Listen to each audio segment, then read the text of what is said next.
Good afternoon mga kabengbeng. We are here again. So we have another unit in front of us mga kabengbeng. We have Taurus CO2 long tank. Ito po na napakaganda. Ayan, solid po na napakaganda ng ating unit for today.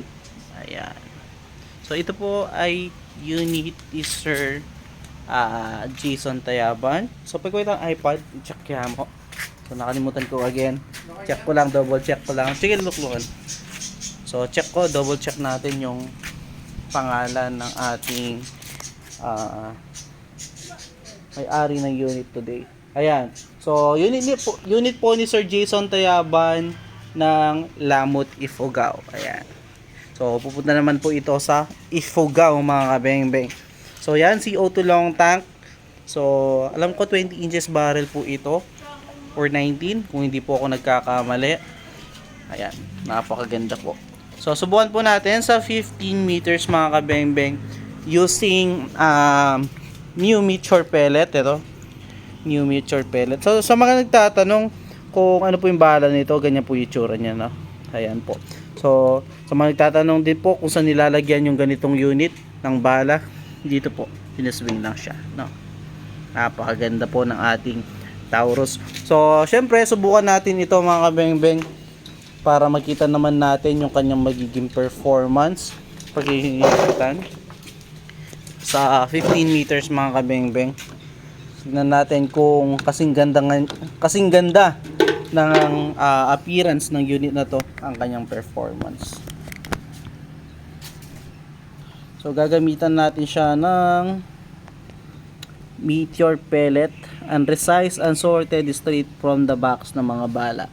Sa mga naghahanap po pala ng sidecam, available po sa atin yan. Ayan, napakaganda po. Ganyan po kalilinaw yung ating mga sidecam mga kabengbeng. Kapag zoom natin sa ating scope, ganyan po. Then kapag zoom natin sa ating camera, ayan po. So sa mga naghahanap po ng unit na Taurus CO2 and also sidecam, available po sa atin yan mga kabengbeng. Message nyo lang ako sa ating Facebook account, nasa ilalim po JP Sampang, and our cellphone number nandyan po, no? So the moment of truth po, subukan natin itong unit ni Sir Jason Tayaban ng Lamut Ifugao. So kakargan ko muna bago natin simulan yung ating test fire, para ma-sure natin na hindi tayo mabibitin. Ayan. Subukan natin siya, 10 shots mga kabengbeng, using Meteor pellet and resized and sorted straight from the box na mga bala. So first shot po tayo using Meteor and resized and sorted straight from the box. First shot po, paganda, gitnang-gitna po. Second shot,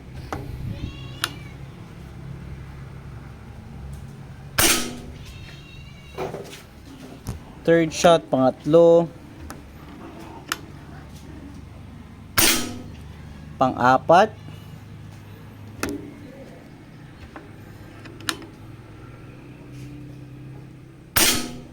pang-lima,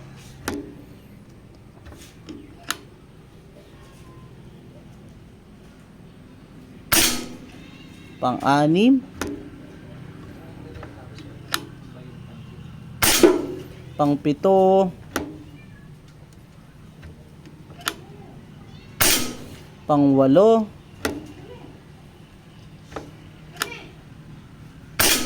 pang-siyam, and last, pang-sampu.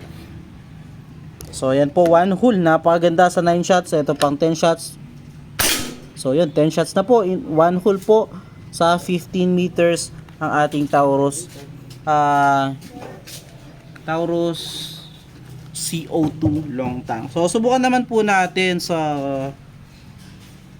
Astro 18 naman po. So tabi na lang natin sa kanya mga bengbeng, tabi na lang natin dito sa ating naging groupings. So dito, ewan ko lang kung naka-zero siya sa sa Astro. So Astro naman po, subukan natin 10 shots din po mga kabeng-beng. So, subukan po natin kung maganda rin ba mag-perform using Astro 18 pellets mga kabeng-beng. Astro 18 naman po yung ating susubukan, no? So, first shot po using Astro 18, unresized, unsorted, straight from the box na mga bala. First shot po.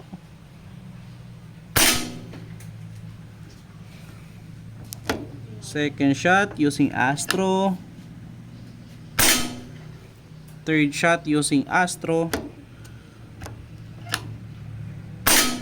Fourth shot using Astro, pang-apat. So yan, mas mababa lang ng kaunti ang groupings niya compare sa Meteor. Pero tingnan natin kung alin mas maganda mag-perform. Yun po ang ating re-recommend na bala, no? So maganda naman mag-perform pareho. Pang-anim na yata ito or pang-pito, pang-anim, pang-pito, pang-walo. Ayan po, napakaganda ng unit mo, sir. Both Astro and Meteor, ayan, nagkakasundo ang iyong barrel at ang ating mga pellets. Napakagandang tumama. Pang-siyam na yata yun, pang-sampu na yata yun. Subukan pa natin ng pang-11. Napakagandang tumama mga kabeng-beng. So tara, lapitan natin yan para makita po ninyo kung gaano lang kaliliit yung ating mga naging groupings. Siyempre papuntahin ko doon yung aking utol. Papakita ko kung gaano lang kaliit sa actual scope yung ating mga naging groupings na yan. So yan, tigti 10 shots, yung isa 11 shots, 1 hole pa rin. Ayun po yung ating Meteor pellet, napakaliit. Mas malaki pa po yung pinakamaliit na daliri ni utol, no? Ayan.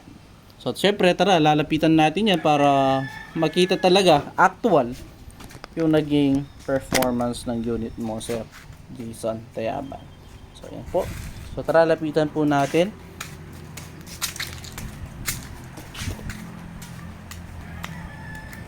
Ayan po. So both Astro and Meteor okay na okay. Ayan. So kung na lang pumili, sir, kahit alin yung padala ko, napakagandang tumama. So siguro Meteor dahil naka-zero na siya sa Meteor, pero kung gusto mo Astro, wala pong problema. So yun po mga kabeng-beng, salamat po sa binigay niyong tiwala. So paghintay na lang po, Sir Jason Tayaban. Yun lang mga kabeng-beng, again, salamat po sa pagsuporta. Yun lang, peace out.